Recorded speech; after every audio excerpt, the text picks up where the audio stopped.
Hey everybody, what is going on? HexLex here with another Master Duel video for you guys. In this one, we are going to be taking another look at our Platinum 1 climb with Tri-Brigade Zoodiac within the Platinum rank. As I mentioned in the last video, I was going to be showing off the rest of the climb here in this one. So, yeah, we're going to see some more intense games, and they were some fairly intense games, I'm not gonna lie. It's actually one of the reasons I like laddering as early as I do, is because the level of gameplay you get in early Platinum, like early on in the season, is just really like, it's just, there's nothing like it. It's very like, it gets the adrenaline flowing. I don't know. It doesn't actually, that's definitely, you know, I'm over exaggerating, but okay, yep. So as always, let's go ahead and take a look at the list card by card before we go ahead and move on into the games themselves. Yeah, geez, my brain turned off for a second there. So if you want to see more detailed description of how the deck works and, like, you know, why we're playing the ratios we are, feel free to check out the link below. You'll see a link to not only the deck profile, but also a combo guide there as well.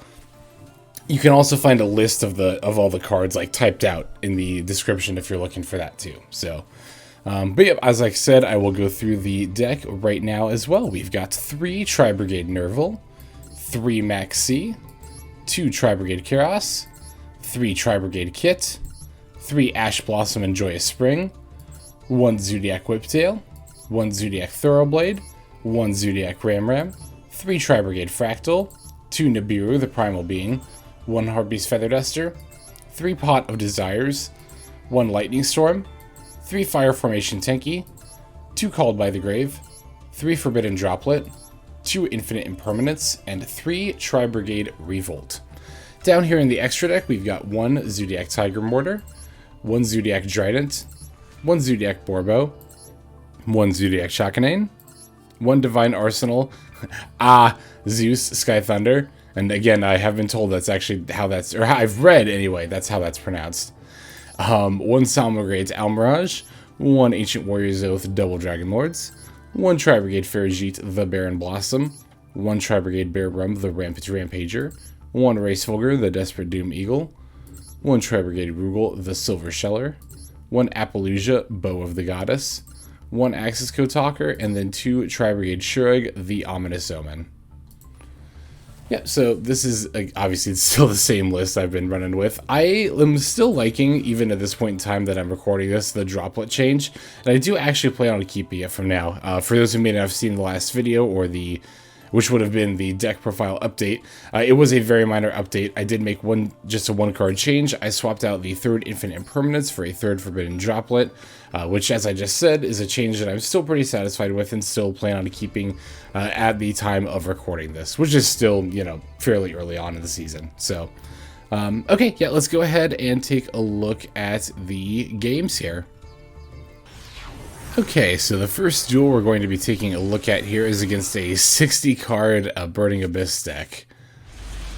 So that's always interesting. Our opponent's, you know, very nice man. So, looking at our opening hand here, wow, this is a phenomenal opening hand. We've got a Tenki to potentially test for Ash before we go into Fraktall. We've already got the Revolt. We've got a Call By setup, even if they do have the Ash or another hand trap. And we've even got a Maxx for their turn. We're going to grab a Thoroughblade with the Tenki because we already have Fraktall and the Call By to protect it. And it's always nice to have a Zoodiac, not even to go into a Drident play like I'm actually able to do here. Since I have a Revolt, I'm able to go into Farajit instead of Boarbow. But even if I wasn't able to go into this Drident play here, I still think it's right to add a Zoodiac Thoroughblade with the Tenki there.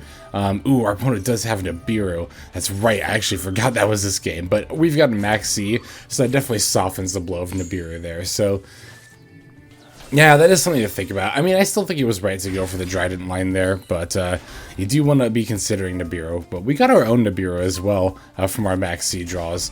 So even though we don't have the Maxx anymore, we do actually still have a threat on their turn. And we've got the Called By as well as our own Revolt for a threat as well. Yeah, opponent's just going to set one, summon the, what is it, the Ancient Cloak? Yeah, and just pass. So I guess they don't have that great of a board here. Or an opening hand, rather. Obviously, as soon as they attack the token, I'm just going to go ahead and Revolt banished the attacking Nibiru to protect the token, which is now a decent threat in and of itself, in addition to the Shurig I just summoned. So yeah, as opposed to the last video where I showed off a bunch of games where we had like not great opening hands, that actually is a scenario where we had like a really, really good opening setup, and then it looked like, you know, disaster hit us. Nibiru came down. It's like, oh shit, Nibiru, what are we gonna do now? But you know, as I mentioned in the last video, when you're faced with adversity, it's important to keep calm. And you know, we had the Maxx, so that turn, even though we're getting Nibiru'd, we still have the Maxx as a +1. That Maxx gets turned into a pot of greed, is what I was gonna say. And yeah, we still had the Revolt as well, so we still have you know, plenty of backup plays. And as you can see, it was enough to get our opponent to surrender. Like, the duel didn't even last that long. So as always, I just like to show examples of games where it seems like you're going to end up fighting an uphill battle, but you know, you just stay calm and, you know, keep playing to your outs, and you'll get the win. So okay, let's go ahead and look at the next video, or the next duel. Okay, so this game is going to be against a Pacifist, what is it? The Yuumi stun deck with the normal 2000 attack monster, that one. We're playing against that deck. We get the first turn here, but opening hand, even after the desires, isn't that great. And as you can see, it went by quickly in the replay, but in the actual game, you know, I played this desires thinking like, okay, my hand is like mediocre, not that great. So let's see if we can desires into an out. You know, all it takes is like a Fraktall or a Tenki, and then this mediocre, or even, you know, since I have a Kerass, like a Kitt or even a Nervall, and then this mediocre hand can be playable. But we drew Called By in Droplet, so that definitely did not help us out. So I'm looking at my hand here and like, yeah, I decided to just straight up pass, even though I could have summoned Whiptail and set up a Drident. And that, you know, there is an argument to be made about making that play, but I'm not really into that play because it's still very easy to answer the Drident. Like, it's only got 1200 attack, 400 defense. Those are Whiptail stats. It can only destroy one thing, and it's just too susceptible to, like, yeah, it's just too susceptible in general. Whereas if we hold the Zoodiac Whiptail, then on our next turn after our opponent's set up, we could potentially summon the Whiptail and then go into like a Zeus play from there. Now, obviously, that's a little bit more risky and leaves us more open to, you know, dying, especially since our only option here is Ash Blossom. I probably should have set the Droplet, honestly. Looking back, I'm not really sure why I wouldn't in this scenario. Yeah, I don't know. I'm trying to think of why I wouldn't have set the Droplet here. I definitely should have set that. So, okay, let's go ahead and move into our opponent's turn here. They're going to open up with Kaiser Coliseum, so I was thinking Sky Strikers at first until they set everything and then tried to card a Demise, and then I realized, like, oh, it's some kind of stun deck, so definitely going to Ash to card a Demise so they don't get more free pluses there. They'll set their last card and pass, and I've got a Lightning Storm, so obviously I am stoked to see a setup like this for my opponent. I'm going to drop the Lightning Storm. They're going to have a Solemn Judgment, which I was honestly expecting, but, you know, one spell to trade for half their life points, we'll definitely still take that. Here I summon the Whiptail. They go into the skill drain here. I didn't realize it until after I'd already moved into the battle phase, but I actually still could have just made an Xyz monster. And then, even though it would have had 0 attack because its effects would have been negated, I could still have attacked with it and then gone into Zeus. Obviously, Zeus would have been negated, but it would have been a 3000 body that I could have gone into here. I just wasn't thinking. I was thinking more about getting the damage in as opposed to setting up a Zeus. I just kind of moved into battle phase without really thinking about it. So, but that is one thing to note, is that even if you attack directly with a 0 attack Zoodiac monster, that still counts as battling for Zeus's effect. I know there's like weird rules with 0 attack monsters where if 2 0 attack monsters in attack mode battle with one another, they don't actually destroy one another because they're not considered doing damage to the other. But know that that doesn't apply with Zeus. If you attack directly with a 0 attack Zoodiac, you will still get to Zeus. So here I'm just going to go ahead and set everything and pass it back to my opponent. They'll just go ahead and throw down a... Wow, I unironically made the GX dub reference of throw down a face down. Yeah, they'll go ahead and set that card and pass. I'm just going to smack him again for 1200. I'm like, whatever. If they're not going to put up a fight at this point, I'll just beat him down with good old Whiptail beatdown. And here my opponent very cutely is going to show me that they don't have anything. Like, yeah, they had, as you can see, they had the Sea Stealth attack and the Goes and Match, which we only ever had the one Whiptail out, so like these floodgates didn't even really end up mattering.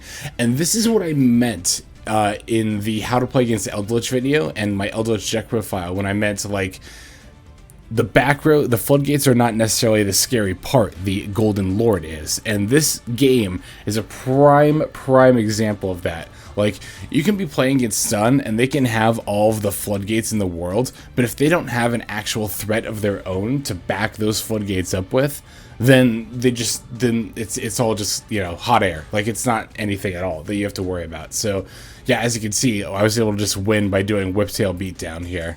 And yeah, my opponent's just going to go ahead and concede right after that. So let that be a lesson for playing against stun. If just because they like set 5 doesn't mean you automatically lose. Because again, like I just said, they could have 5 floodgates, but if they don't have anything else to back it up with, then they're just good as dead. So well, that's all there is to that. Okay, let's go ahead and move into the next game here. Okay guys, so normally I know we don't start on this screen. Like normally I know I cut just directly into the game, but I wanted to show this to you because I was looking at the opponent's deck, right? Because I wanted to see, you know, obviously I look at what they're playing before I start the replay for you guys.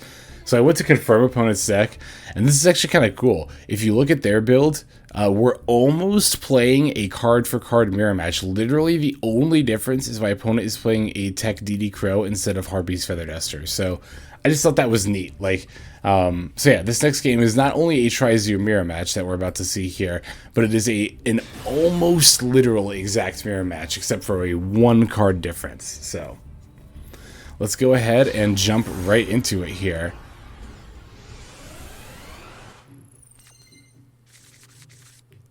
Looks like our opponent, I believe, is taking the first turn. Yeah, so we've actually got a pretty good second turn hand, though. We've got Maxx, Nibiru, and Droplet.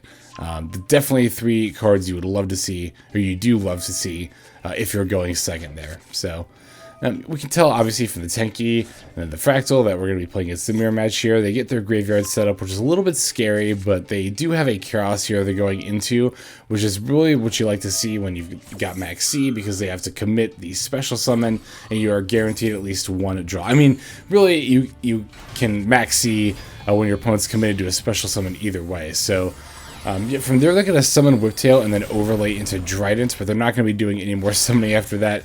When I saw them summon Whiptail live, I was like, oh my god, are they just going to go for it? But no, they're just going to go for Drident and stop. They got a couple of back row here as well. I'm going to lead with Desires, looking for either Feathered Esther or Lightning Storm. I don't get it. I get another Nervall and another Desires, so it's like, you know, great. You know, love it, Desires, thank you. So we'll go ahead and use Kerass as effect here. Sending the Kitt and the Nervall to search a Fraktall. Our opponent's going to have the Droplet, which is a little bit annoying, but definitely not like the end of the world or anything.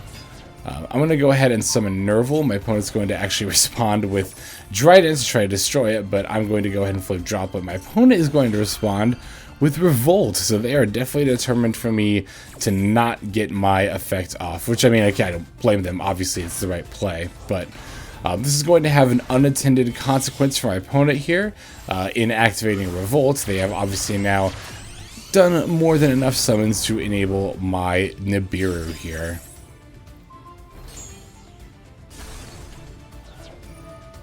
And of course, they're going to get their Nervall and Kitt effects off as well. So this was actually a bit of a mistake here. I should have waited. Because you can Nibiru at any point during the main phase, I definitely should have waited until after this chain to play Nibiru. Because my opponent's Omen is going to activate. Oh no, it's not going to activate because I Dropleted. Never mind. Okay, sorry, I thought I made a misplay there. That's why I threw Nibiru in the chain. I was thinking that just now. I was like, why did I Nibiru in the chain that Omen's activating on? Surely I would have known better than that. Looks like I did, so sorry for doubting you, past self. I'm going to set this Droplet as a bluff. It's actually really easy to set up bluffs as a Tri-Zoo player because Revolt is such a scary card. Even if you have like 1 face down card, most people are probably going to assume, and I mean I do too when I play against a mirror match and I see 1 face down card, I just assume like that's Revolt, that's got to be Revolt. So I like throwing down a bluff here.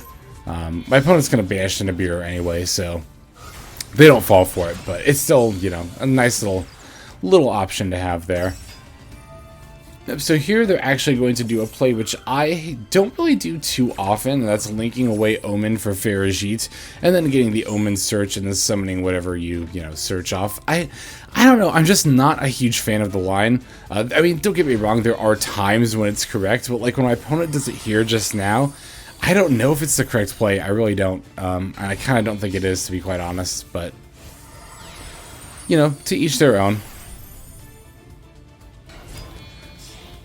Now, my opponent is going to be able to potentially Zeus here, as they're setting up their Boarbow. Yep, they smack me with the Farajit, and then the Boarbow, which, yep, as I mentioned earlier, is going to enable them to Zeus. So there is that we have to take care of, but I'm not super duper concerned with it, because really all it takes is an Omen to take care of Zeus. You can just banish it, and then at that point, yeah, they can blow up your board, but then, you know, as soon as the board is blown up, the Zeus is gone as well. So I'm going to start by flipping up my face down Desires before it potentially gets sent to the graveyard by Zeus. Now, I summon the Nervall here, and my opponent actually allows it to resolve. They don't respond to it, which I think is a mistake. As we saw in the last video, you know, I had a game where I had a Zeus out with 4 materials, and I was playing against a mirror match, and my opponent special summoned Kerass. As soon as the Kerass is summoned, I'm using Zeus. Well, then they normal summon the Kitt. I'm still using the second Zeus effect as soon as they summon a Tri-Brigade monster, because I know from experience there's far more than enough options in this extra deck to be able to take care of Zeus at quick play speed. So you just need to get rid of the Tri-Brigade monster as soon as it comes down. And this is a prime example of why. I summon the Nervall, they don't respond. So then, by only banishing, I only have to commit 2 things to banish, by the way. I just banish 2 things with Nervall, and then I'm able to get the Ancient Warrior's Oath Double Dragon Lord. And now, I can bounce their Zeus away. Sure, they can respond with Zeus' effect, but I mean, by this point it's too late. Their Zeus is already getting removed off of the field. So, yep, and then I get the Nervall search here, and somehow, even though I only have 5 cards left in my deck, by the grace of God alone, I actually still somehow have a Kerass left in my deck, of all things, like literally the exact monster I need. So here's our opponent's DD Crow coming in clutch here. I'm actually gonna call by it just because I can. So, yep, there's that 1 card difference there. My opponent, like I said, running the DD Crow instead of a Harpie's Feather Duster, which is that's a perfectly valid that's a perfectly valid tech. I would probably consider Harpie's Feather Duster one of the more flexible spots in my current main deck, although I love my main deck where it is right now. So I just think it's cool that, yeah, I guess I'm going to say independently. I'm assuming they haven't seen my video. It's not very likely they have. I just think it's cool that we like kind of independently came to almost the exact same build. I mean, the extra deck, like I said, is solved, so that's not really as surprising. Oh, yeah, I want to talk about this too. So, yeah, so I end up using my Kerass to go into Racevulgar, which is not like a very obvious play. But I wanted to go into a Link 4, and I actually was just thinking about going into Access Code for big damage, but then I really thought about it more, and I was like, wait a second. If my opponent is literally in top deck mode, doesn't it make the most sense to go for Appaloosa as my Link 4? Because I haven't used it yet, and since my opponent is in top deck mode, like, they're very much relying on top decking a Tri-Brigade monster, summoning it, and activating its effect. But if I make an Appaloosa, I can stop that from happening. Unless it's a Fraktall top deck, since I can only go for a 2-material Appaloosa. At the end of the day, though, I have a Maxx and a Revolt as backup, so I'm not, like, super duper concerned. Which is another reason why I kind of went for Appaloosa here, is because I have these backup options to kind of, like, protect it, so to speak. And sure enough, if we look, our opponent, well, no, our opponent actually top deck Desires, of all things. And then our opponent, yeah, actually does have a Kerass they're going to try to summon and activate, but I'm going to go ahead and Appaloosa to negate it. Now, obviously, they have far more than enough Tri-types in grave, so it doesn't really matter that they lose the ones they had to pay as a cost there. But yep, during the end phase, I'm going to go ahead and flip up Revolt here to banish the Kitt. That way, my opponent doesn't get a potential like search. I actually don't know if they're out of Nervalls. Well, I can't know, obviously, because they desired. So. But yeah, I want to get rid of this Kitt either way without sending it to the graveyard, so they can't set up more plays from their graveyard. It's a fairly intense game. I've only got 3 cards left in my deck. Unfortunately, I'm not able to attack for a game. Even if I summoned Maxx, as you can see, it would have left my opponent at 100. So I'm going to go ahead and keep it up. I know I just said I had Maxx as an option, but yeah, I only had 3 cards left in deck. Oh, wait a second. This is actually... I totally forgot about this. Somebody actually left me a comment in one of my videos. So yeah, I just said now, like earlier, like, oh, they probably haven't seen my video because their name is in a foreign language. But no, shoot, what is their name on YouTube?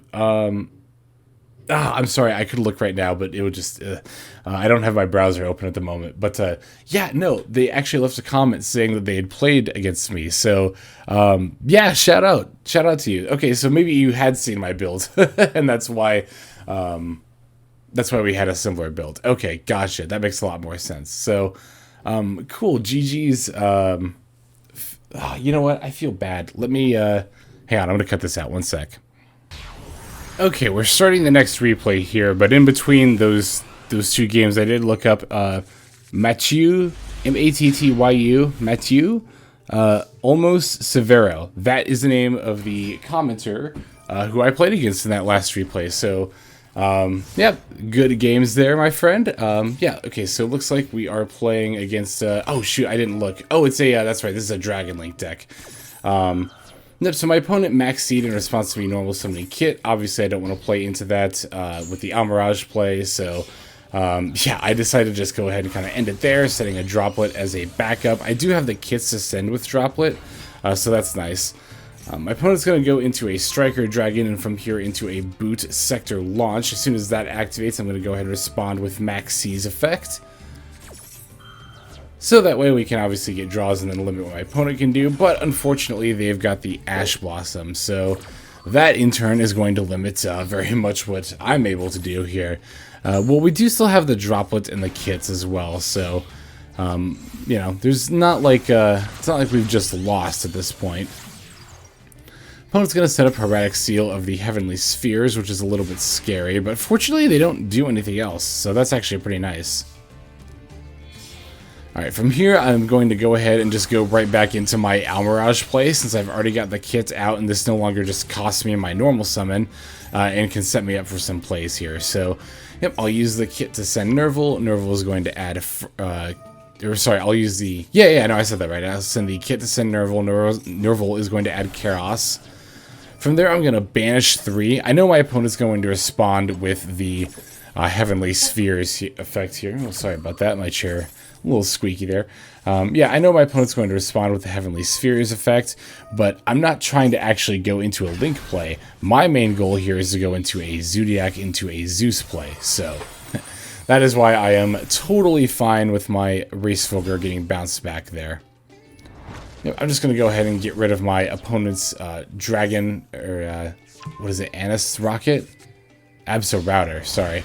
Abso-Router Dragon. This archetype is so weird because, like, some of the rocket monsters don't actually have rocket in their name, so I can never remember what they're actually called. But, so this is actually something I touched on earlier. I think it was in the last video, or earlier in this one. One of the two.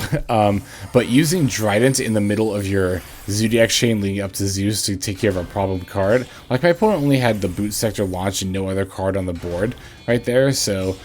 since using all of our materials leads us with a 5 material Zeus anyway, we can use Drident in the middle to take care of a problem card in our opponent's board, which again in this case was the Boot Sector Launch. So we're looking pretty good here. Now I've got a Droplet that I'm actually going to use now in response to this Buster Whelp so that they don't get a Destruction Sword card. We've got the Droplet to send the Kerass. We've got the Almiraj to potentially protect Zeus from a card effect as well. I mean, we'll just use it now when it gets attacked. It doesn't really matter, but... Yep, since my opponent's at a back row, I will definitely use Zeus during the end phase to get rid of it, and it looks like it's a good thing that I did, because it was a Destruction Sword trap. Yeah, Buster Bladers can be a little bit scary. Their spells and traps are actually not that bad at all, but... Yep, we're going to go ahead and summon Fraktall and start setting up a Graveyard Banish, but as you can see, our opponent's just going to go ahead and surrender at that point, because... yep, they know we have lethal, so... Okay, yep, let's go ahead and look at the next one. Okay, we've got 2 more games to take a look at here. This one is going to be against a Tri-Zoo deck, actually, which I actually saw quite a few of on the ladder. Well, not quite a few. I saw like 3 or 4, but that's still more than I expected to see. So, yeah, I see the Fraktall line here, and at first I'm thinking like, okay, wait, this has got to be, so this is the mirror match. But then they send the Tri-Brigade Rendezvous, which is a pretty interesting tech option. For those who don't know, this card gives your linked Tri-type monsters 700 attack points, which is pretty meh. But the better effect is that if this card is in the graveyard and a linked Tri-type monster would be destroyed, you can banish this card instead. Which, honestly, in my opinion, is still really meh. I mean, this is an interesting tech choice, to be sure. I don't even necessarily think it's a bad one, but I wouldn't include it in my deck, personally. Opponent is then going to normal summon Kerass and attempt to activate the effect here. I'm going to respond with Maxx C. So I guess the effect's going to resolve. I say attempt to activate like I negated it, but... Yep, they'll go ahead and get Farajit, and at this point they special summon Wagtail, and now I'm like, oh, okay, so I guess in that scenario, sending the Rendezvous there makes a little bit more sense, because when I first saw that and thought it was a mirror match, I was like, wait, you sent Rendezvous instead of Nervall? Like, what are you doing? But no, this makes more sense, yeah. So from there, they're able to go into Simorgh, which is a little bit scary, but not too awful.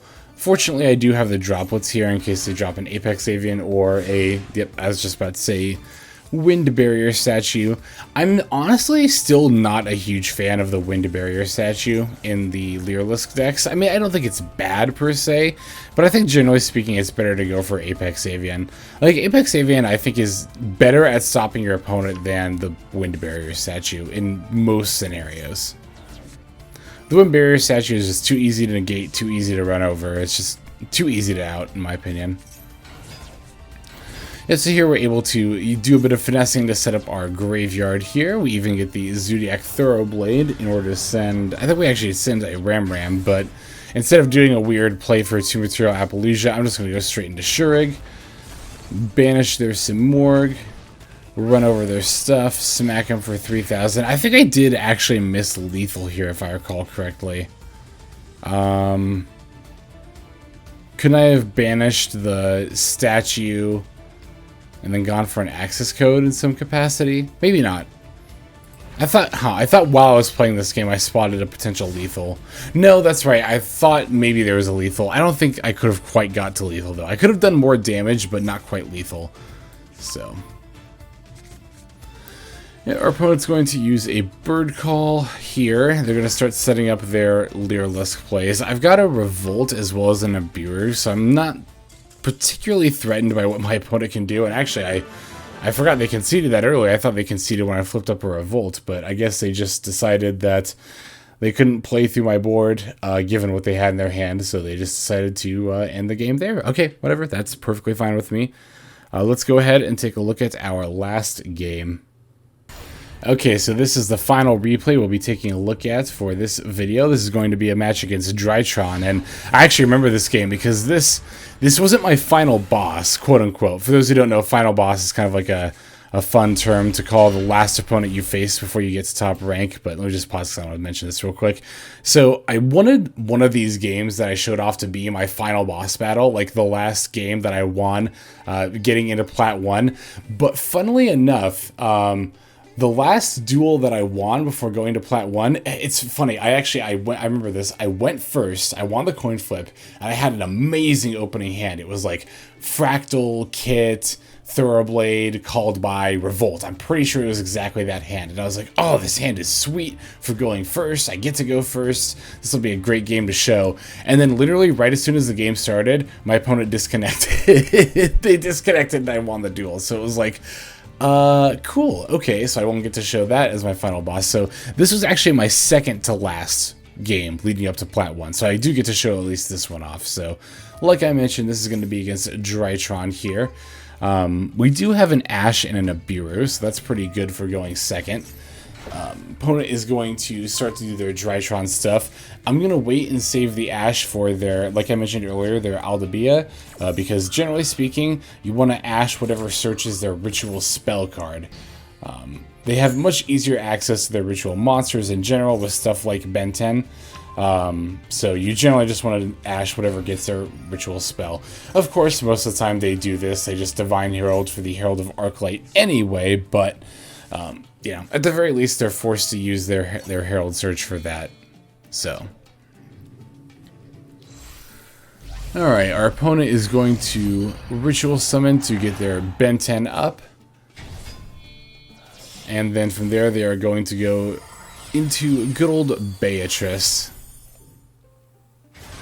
I know it's actually Beatrice, but I don't know. That's a slang from the locals crowd I used to hang out with. We called Beatrice Bay, so you know she was Beatrice. But yep, here when my opponent gets back the 2 Drytrons is when I'm going to Nibiru, which is going to cut them off from being able to do anything. And that is, I think, the good choke point for Nibiru there. I wanted to wait and see what Beatrice milled before I activated Nibiru, and as soon as I saw it was milling the Drytron Gamma Eltonin, I knew, okay, so that's going to bring another Drytron back, and that's going to be how they're going to get their Metatomos Drytron back to their hand. Because remember, this has to reduce the attack of specifically a Drytron monster in order to come back from the graveyard to the hand. So that's a good choke point to hit the Drytrons with the Nibiru there when they have the Beatrice and the 2 Drytrons on the board. So, of course, as soon as I do, as we saw, my opponent passed right back to us, which is obviously what we love to see. So, yep, from here, I'm going to discard the Fraktall. My opponent does have the Ash as one of their 2 remaining cards, which is not particularly lucky for us. However, we still have a Zoodiac Whiptail here, so we're at least able to summon that, and then set up a Zeus board, which is ultimately probably what I was going to do either way. I just wanted to set up my graveyard with a Fraktall first. And we end up baiting an Ash with it, so yeah, you know, we don't have too many. I mean, I say baiting an Ash, but I mean, if you look at our hand, we don't have any other searches, so we'll use Drident to pop the token there, so we can attack directly with not only Drident, but Nibiru as well. From there, we are able to overlay into a Zeus. And then as you can see at this point, we've got a Revolt set up, and we've got a Droplet too. So even if the Zoodiac player, the Drytron player does still somehow manage to come back from this, we still got full control established. So yeah, I thought this would be a good game to show. Also, let me pause real quick and mention, I should not have set Revolt here. That was definitely a misplay, because obviously we can't use the Revolt without first... We can't use the Revolt for a Shureg, that is, without detaching stuff for Zeus, and obviously if we detach stuff for Zeus, then our Revolt is going to go away. So, yep, minor misplay there. It's not going to really end up mattering, but definitely should not have set Revolt there. Droplet, I think, is a fine set there, because we could potentially negate a monster card effect that would get rid of our Zeus. So, I think that is a fine set, but again, I shouldn't have set Revolt in this scenario. But yeah, like I said, I wanted to show this game as an example. Yep, they go ahead and concede there. I wanted to show this game as an example of like when good Nibiru timing and when good Ash timing against Drytron is. And also, like I mentioned at the start of the game, because this is as close to showing my quote-unquote final boss battle as I was able to get. Okay, let's go into the outro here. Alright everybody, I hope you enjoyed those games. I hope you enjoyed watching them as much as I enjoyed playing them. Yeah, so we managed to get up to Plat 1 in record time, like I've been mentioning, just because you'll have to bear with me. I have to admit, I'm pretty proud of myself. Getting up to top rank in 13 hours, which I mean, it's Plat 1, but still, it's the quickest I've ever climbed a ladder in any game ever, so it does feel pretty good there. Yeah, and we managed to do it in Platinum with my favorite deck, which is Tri-Brigade Zoodiac here. So you'll definitely be seeing more Tri-Brigade Zoodiac in the future, don't worry. Obviously, as new cards are coming out, I'm going to be showcasing some of the new cards as well, but I do plan on recording a Tri-Brigade Zoodiac live video tonight, the same night that I'm recording this one, so rest assured there is more Tri-Brigade Zoodiac content coming in the near future as well. But yep, that is going to do it for this video, guys. Thank you so much for joining me on my journey to Platinum 1 this season. I am super appreciative to have you guys along. not only viewing to the end like this, but I love hearing from you in the comments and seeing you subscribe as well. But as I always say, you know, don't feel like you have to do that. I'm not trying to pressure you. Just if you are, that's cool. But if not, that is also cool. I'm just glad that you're here watching. Honestly, that's the main thing that matters most to me. So, yep, that is going to do it for now. This is XLex signing out. I hope you guys have a fantastic day.